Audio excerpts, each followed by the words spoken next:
መካከለኛው ምስራቅ ላይ ሆነን ወቅታዊ ዘገባ መቼም ባለማቋረጥ አድማጮችን እንደሚከታተሉ መቼም የደህንነት ጋር በተያያዘ ስለሆነ ይህንን እኛም እንደ ጋዜጦች ያሉትን መረጃዎችን እያሰባሰብን ለጆሮ ለአድማጮች እያደረስን ነውና ያለው ወቅታዊ ዘገባ አበይት ርዕሰ ጉዳዮችን ስንመለከት እንዴት ነው የእስራኤል ጦር በአራት አቅጣጫዎች ጦርነት ባልታሰበ ሁኔታ ቢከፈት በሚል አስፈላጊውን ያጻፋ መልስ ለመስጠት ዝግጅት እያደረገ መሆኑን ይፋ ተደረገ። ምንድን ነው? አዎ ተናግረዋል። መካከለኛው ምስራቅ የሚል ባለው አካባቢ ቀላል አካባቢ አይደለም። እንግዲህ ብዙ የተፈጥሮ ሀብት አለው። ብዙ ማህበራዊና ሃይማኖታዊ ተጽዕኖ የሚያሳድር የዓለም ክፍልም ነው።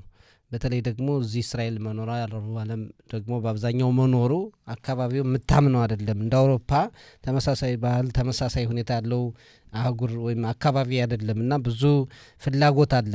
የሌሎች አካባቢዎችም ፍላጎት አላቸው በዚህ አካባቢ በመካከለኛው ምስራቅ እና የእስራኤል ጦር አሁን ለሁለት ዓመታት በቀጣይ በተለያዩ አቅጣጫዎች ለምሳሌ ከሊባኖስ በኩል ከሶሪያ በኩል በጋዛ አካባቢ እንዲሁም ደግሞ ከእስራኤል ድንበር ምስራቅ አቅጣጫ እንደ ኢራን ያሉ አካላት ከዮርዳኖስ አቅጣጫ ማለት ነው። የዮርዳኖስ አቅጣጫም እንዲሁ ራቅ ብሎ ወደ ኢራንም ጦርነት ቢሰነዘር ግብፅንም ቢሆን ማመን አይቻልም 100% እና እዚህ አካባቢ ችግሮች ቢከፈቱ ጦርነት ቢነሳ አስፈላጊውን ዝግጅት ማድረግ እንዲቻል የተያዘ እቅድ ነውና ይሄ ትክክለኛ እቅድ መሆን ያለበት እስራኤል ደንበሮቿን አካባቢውን ነቅታ መጠበቅ ያለባትና ትክክለኛ እርምጃ ነው ብዬ ነው ማስበው በእኔ በኩልና በሰላምም ማመን ሙሉ በሙሉ አይቻልም። ሰላምን ያሉ አብረን ሰላም ፈጥረናል ያሉ አካላትም ለሽብርተኞች ለጋዛ ሰርጥ ድርጅቶች ሲያግዙ ያስተዋልንበት ሁኔታ ስላለ የእስራኤል ጦር እንደዚህ አይነት ዝግጅት ማድረጉ ተገቢነት ያለው ነው ብዬ ነው ማስብ መሆንም አለበት። እንዲያውም ሌላ በውስጥ ራሱ ብዙ መዘጋጀት ያስፈልጋል ደህንነትን ለመጠበቅና ውስጥም ያለውን ነገር ለማረጋጋት። እንደምናውቀው ባለፈው ጊዜ በጋዛ ዘመቻ በነበረበት ጊዜ ከውስጥ ያሉት ሁሉ ሲቃወሙ የነበረበትን ሁኔታ ለማስቆም በየአካባቢ በየደንበሩ ብዙ መሰራት ያለበት ነውና ጥሩ እርምጃ ይመስለኛል። የምትጨምረው ካለ? አዎ ትክክል ነህ። ከሁለት ዓመት በፊት ባልተጠበቀ ሁኔታ በጥቅምት 7 ቅዳሜ ሰንበት ነበረ። የሁላችን የቅርብ ጊዜ ትዝታችን ነው። ጥቅምት 7 ቀን 2023 ዓ.ም እንዲህ ብለው ድንበር ጥሰው በመግባት ጋዛ በቅርብ ርቀት የሚገኙ አሸባሪዎች እንግዲህ የፈጸሙት ጭፍጨፋ የማይረሳ ጉዳይ ነውና በዛን ጊዜ በድንበሩ ከአዛ ቀበሌ ጋር አዋሳኝ ድንበር ላይ የነበሩ የእስራኤል ጦር ሰፈር በአጠቃላይ ወታደሮችም እንግዲህ ያላቸውን ውድቀት ተመዝግቧል። ይህ ሁኔታ መከላከል ሲገባ እንዴት ገቡ? ያን ያህል ጊዜ ወዲያው መሃል ገብተው ምን ቀርቷቸው ነበረ? ወደ ቴልአቪቭ ኢየሩሳሌም ለመድረስ ባልቻሉም ነበረ። መከላከያ ባልተወሰደ ነው መከላከያ እርምጃ ብዙ ጥፋት ያደርሱ ነበረ። ግን ይህ ለቀጣይነትም ለዚህ ታሪካዊ የእስራኤል ሕዝብ ትምህርት አግኝቶባታል ነው የሚባለውና አሁን ላይ ሆኖ በእርግጥ እንዳልከው ባለንበት አካባቢ ካሁን እስራኤል ባሳለፈችው የ77 ወደ 78 ዓመቷ ከተቋቋመችበት ጊዜ አንስቶ በዚህ ጊዜ በተደጋጋሚ የክተት ጦርነት ተሰባስበው የጠቀስካቸው ሀገሮች በሰሜን በኩል ከሊባኖስ፣ የሶሪያ፣ የኢራቅ፣ የኢራን፣ የዮርዳኖስ፣ የሳውዲ አረቢያ፣ የግብፅ እልፍ ኃይላፍ ወታደራዊ ኃይል እስራኤልን ለማጥቃት ሞክረው ነበረ።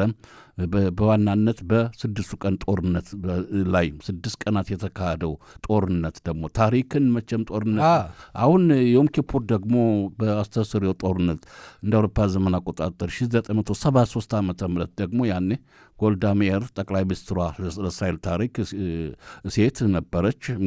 አሁን ይውሎ ደርሶ እልፍ ኃይላፍ ተዋጊ ጦር ለማጥቃት ሞክረው ነበረ። ግን ምርጥ የሆነው የእስራኤል በቁጥር ያነሰ የመከላከያ ሰራዊትም ድልን በድል ለመጎናጸፍ ችሏል።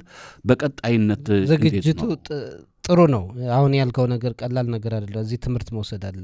እኔ ሁልጊዜ ጥቅምት 7ቱን ላይ ሲነሳ ባልተጠበቀ ሁኔታ የምትለው ቃል ብዙ አትመቸኝም። ለምን መሰለህ? ባልተጠበቀ ሁኔታ አይደለም ብዬ ማስበው ጥቅምት 4 ጀምሮ የጦር ልምምድ 3 እና 4 የሐማስና እስላም ጃድ ልምምድ ሲያደርጉ ነበር። ልምምድ ከደንበሩ ላይ ልምምድ እያደረጉ ጥቅምት 7 የደረሰ እና የጦር ዋነኛው የመረጃ ድርጅት ስራ አስቀድሞ ችግሮችን መቅረፍ ነው። መረጃ ድርጅት ስራቸውና አይናቸው ላይ እያዩ አንዳንዴ ንቀትና እንዝላልነት ያመጣው ነው ብዬ ነው ማስብ። አሁን ከዛ ትምህርት ከወሰድነ ጥሩ ነው። አረቦች በአጠቃላይ ማለት ነው እስራኤልን ከጉሮሮ እንደተሰነቀረ አጥንት ብለው ነው የሚወስዷት። ምክንያቱም እዚህ አካባቢ ያለ የአረብ መንግስታት ናቸው፣ እስላማዊ መንግስታት ናቸው። እስራኤል ነው ያለች፣ አይወዱም እሷ መኖሯን እና የግድ ለመኖር ይህ ጥሩ እርምጃ ነው ብዬ ነው የማስበው። መሆንም አለበት። ሻያው ካለን ጊዜ አንጻር ወደ ሌላው ጉዳያችን ስናልፍ በወተት ምርቶች ላይ የዋጋ ቅናሽ ለማድረግ እንግዲህ የገንዘብ ሚኒስቴር ጽሕፈት ቤት ወይም የገንዘብ ሚኒስትሩ በጻለት ስሞትሪች እቅድ ይዘው ይህ ደግሞ ተቃውሞ አስከትሎ ነበር። ትላንትናም የነበረውን ሰላማዊ ሰልፍ አይተናልና እንዴት ተመለከትከው? አዎ በታሪካዊ እስራኤል ሀገር የገነት ሀገር ተብላ በታሪክ የወተት የወርቅ የማር ማርና ወተት ሀገር ቅድስት ሀገር ሲባል እውነት አለበት። ወተት አምራች ገበሬዎች አሉ በሀገራችን፣ በቂ የሆነ ወተት ያመርታሉ ለሸማቹ ሕዝብ።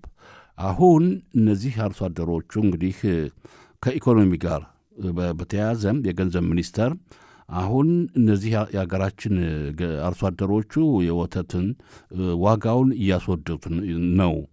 በዚህ የዋጋ መጨመር ሁኔታ እየጎዳ ያለው ሸማቹን ህዝባችን ነው ብለው የገንዘብ ሚኒስተር ስሞትሪች ምንድን ያደረጉ ለዚህ ለውጥ አድርገው በውጭ ሀገር ሪፎርም ለውጥ ለማድረግ እና ከውጭ ሀገር ወተትን ለማስገባት ፕሮግራም አቅደዋልና ይህን ለማድረግ ደግሞ ያው የመንግስትን ድጋፍ ይጠይቃሉ እንደ ከህግ ጋር መሰለኝ። አሁን ይህን በተመለከተ እሳቸው የገንዘብ ሚኒስትር ሀሳብ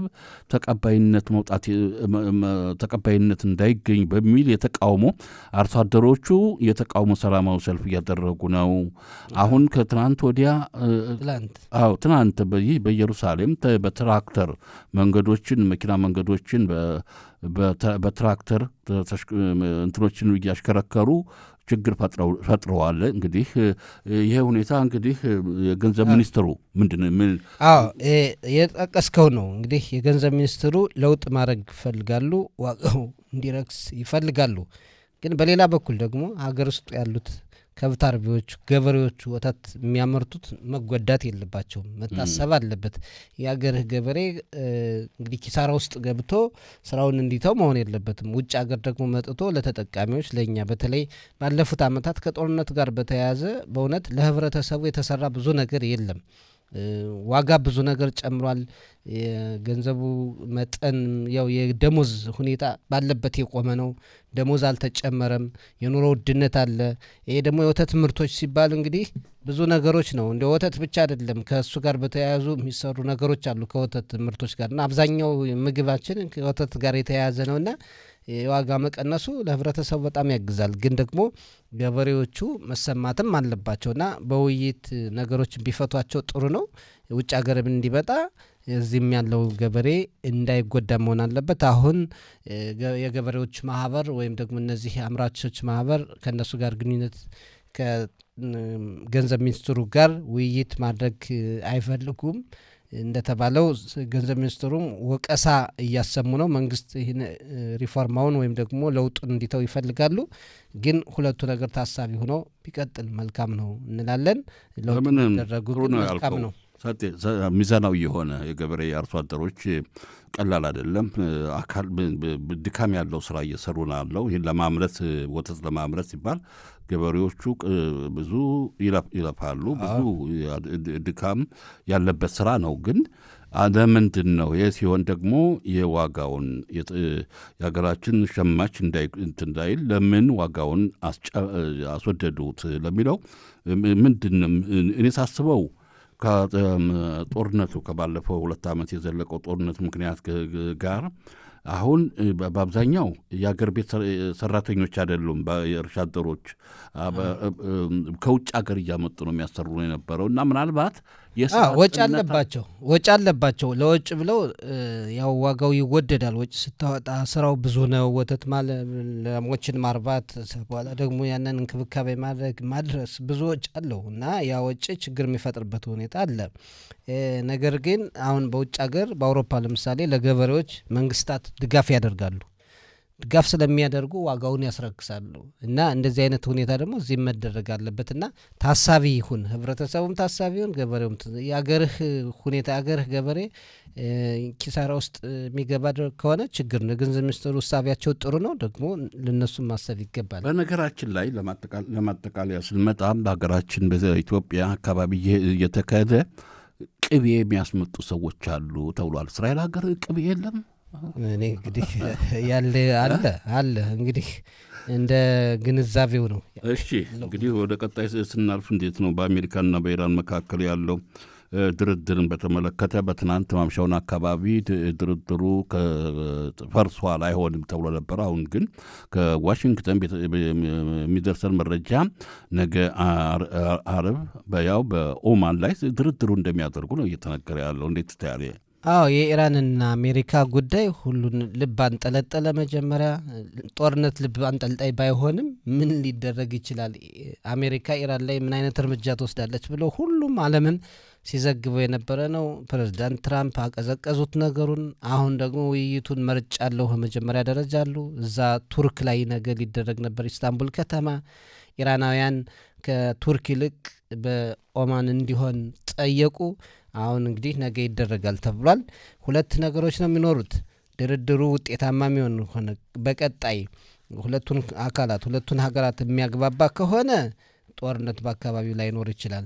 ሁለቱን ሀገራት ደግሞ ማያግባባ ከሆነና ይሄ ድርድሩ ምንም ውጤት ማመጣ ከሆነ ያው አሜሪካ ኢራን ላይ ጦርነት መውሰዷ የማይቀር ነው። ብዙ ግምቶች አሁንም ድረስ ቅድመ ዝግጅት እየተደረገ እንጂ አሜሪካ ከነጭራሹ በኢራን አስተዳደር ላይ እርምጃ የመውሰድ እቅዷን ሰረዘችም ነው የሚባል። ትክክል ሳጣይ ለማጠቃለያ በእርግጥ 2 ጠላቶች አይጥና ድመት እኮ በክብ ፊት ለፊት በክብ ጠረጴዛ ተገናኝተው አይደለም ይህን ችግር ለመፍታት የሚደራደሩት። ይገርም በተዘዋዋሪ መንገድ እኮ ነው ኦማን ድርድሩ ላይ ያደርጋሉ ቢባልም ሌሎቹ አሜሪካኖች አንድ ራቅ ያለ ቦታ ከሆነ ቤት ይሆናሉ። ኢራኖቹ ደግሞ እንደዚህ አይነት ነው ድርድር ስኬታማነቱ አጠራጣሪ ነው። አሁን እስራኤልና ሐማስ እንደሚደራደሩት አይነት ማለት ነው እና የአረብ ሀገራት ጦርነቱን አልፈለጉትም። ድርድር ቢደረግ እነሱ ጫና አድርገዋል። አሜሪካ ደግሞ እንደሚታወቀው ብዙ አረብ ሀገራት ጋር ግንኙነት አላት። በአካባቢው ሀገራት እንዳይጎዱም ትፈልጋለች። አሁን ጦርነት ከተነሳ የኢራን መሪዎች የሞት ሽረት ስለሚያደርጉ በእስራኤልም ላይ በሳውዲ አረቢያም በዚህ በካታር ላይ በብዙ ሀገራት ላይ ይተኩሳሉ የሚል ስጋትም ስላለ ከዛ አንጻር ሊሆን ይችላል። ምን እናየዋለን ነገ። እሺ እንግዲህ ወደ ቀጣይ ዝግጅት ስናልፍ ሳምንታዊ ጥሩ እናመሰግናለን።